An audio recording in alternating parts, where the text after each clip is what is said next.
biggest factor when making an offer on a property. It's not the days on market or the price, it's actually the age and life stage of the other party. Yeah, it's so interesting, right? Because real estate really does come down to the psychology of the seller from a buyer's perspective, right?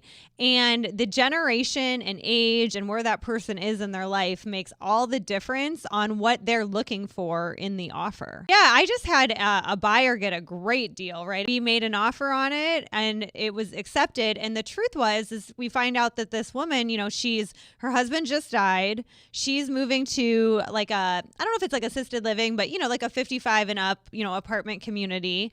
And her biggest thing was they bought it for, 125,000, selling it for 500. She was super happy with that. And she just wanted out ASAP. One thing that I've had my buyers take a look at when they're making an offer for an older, especially, the silent generation or baby boomer generation is, hey, you can leave anything in the property you do not want. I want you to be able to hit the easy button and move on to your next steps. And a lot of times that's worth more than an extra $5,000 or $10,000 to some of these sellers because they don't have help. Their family lives far away. They just want the easy button to take the next steps.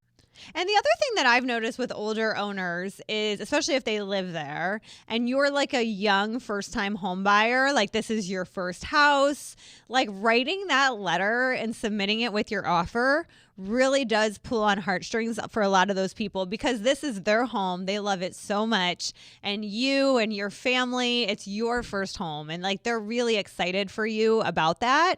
It was my first home. And I had written a letter to her and she got offers that were $3 or $4 grand more, but she picked mine and she, had me over for coffee, like right before we closed. Like it was a very intimate experience for her. And she was in her 80s and she was moving back to Canada because she couldn't live alone anymore.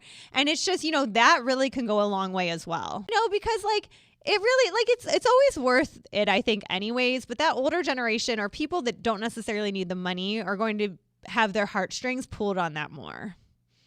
And I love that because so oftentimes real estate's all about the numbers, but that just brings like the humanity into it because at the end of the day, it's a home that somebody's going to live there and raise their babies or get married in, or you know what I mean?